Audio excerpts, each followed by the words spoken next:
Audio Jungle.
Get the bigger picture, always connected.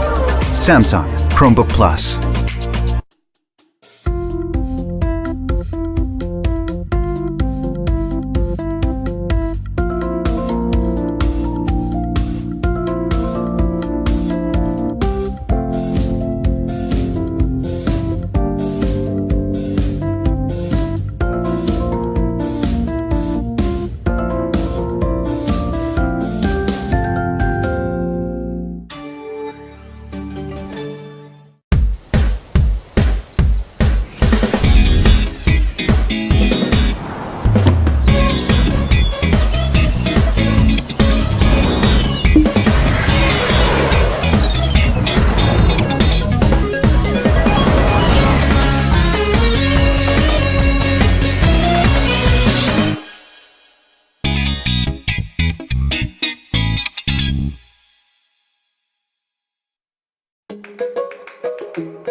自分がそのものであって、自分が今やっているブランドがそのもので、ヒューマンメイド。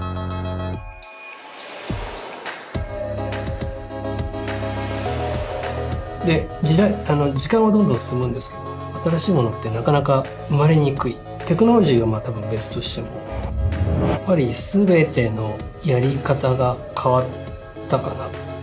ヒントだったりアイディアだったりっていうのは過去にあるような気がしていて、終わって明治という新しい時代に移る時、何かっていうと、着物を着てた人が着物に靴を合わせる。で、靴を合わせることによって着物がまた新しいものに見えるっていう。で、根本的にファッションでいうと、ファッションって基本変化なくて、ただ単にリバイバルとか、ウォーミングアップしていて、じゃあいざここから今からまたいろいろクリエイティブなことをやっていこうっていう、まさに自分はそういう状態の中で PC リインベンティング。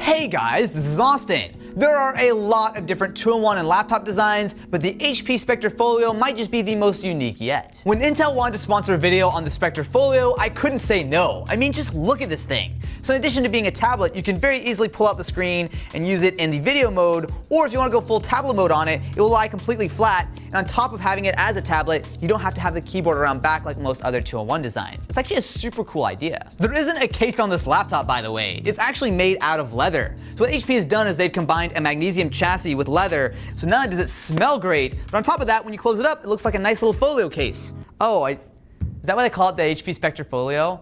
I just got that. It's like a full, oh, okay. They've wrapped the entire thing up into what I think is a pretty cool looking package. Can you tell that I really like this thing? Open it up and you'll have a better idea of how this all works. So on the bottom part, we have a magnesium chassis, which is where you have your keyboard, you have your battery, as well as the motherboard. And the screen itself is hinged not only on the bottom, so you can open and close it like a laptop, but it's also magnetically attached on the bottom. So if I want to just move it over to, like, say, another mode, it's all really straightforward. It's a much, much smarter idea than pretty much any other 2-in-1 I've ever tried. Is that being mean to other 2-in-1s? I mean, I actually legitimately feel like this is a super, super clever idea. It just works, right? Fire it up, and the cool stuff doesn't stop there. So my model is outfitted with the 8th generation Core i7-8500Y, and that's backed up with 16 gigs of RAM, as well as a 256 gig SSD. That Core i7 is a Y series processor, which means that this is an entirely fanless system, as you might have guessed, considering just how thin it is, but you are still getting that full Windows performance, and as a dual-core chip, while it's clocked at only 1.5 GHz at the base, it can turbo all the way to 4.2 GHz. The screen is also pretty cool. So in addition to it being a 13.3-inch display with a 1080p resolution, and it is a full touchscreen, but importantly, if you take a look at it, it is super, super thin, which is important for a design like this. Did that just flash? What was that? You mean the real life window, they just flashed with lightning outside? Scary. But it's also got an Intel 1-watt panel, which is especially helpful for battery life. So traditionally, with such a thin and light laptop, you have to have a very small battery, and the screen is actually one of the main things that draws power. But with this guy, they claim up to 18 hours of battery life, and I've easily been able to get well over a day of use with it. A nice touch with this mode is the touchpad positioning. So a lot of times with a 2-in-1, you don't quite have access to, well, anything when you put it up all the way forward, but here you still get that nice angle, the screen's closer to you, but you also have your touchpad available. What really pushes this over the edge, though, is the built-in gigabit LTE connection. So if you take a look at the screen, you pop it up, what you'll find is that there's a tiny little SIM card slot here. What's really cool about this is the flexibility I get. I don't need to deal with sketchy public Wi-Fi, I don't need to worry about killing my phone battery with tethering. It's just online. It's really simple. I just open it up, and I'm online. You probably know Intel for making processors, but they also make LTE modems for all kinds of devices, including the Spectre Folio.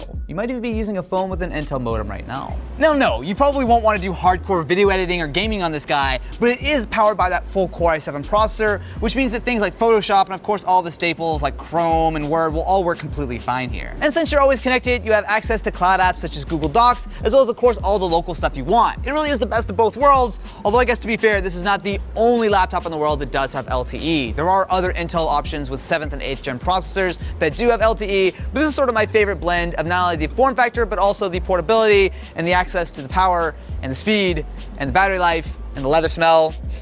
There's a lot of other great stuff with the Spectre Folio. Starting out with, we have the stylus, which is included, something that other companies might want to take note on.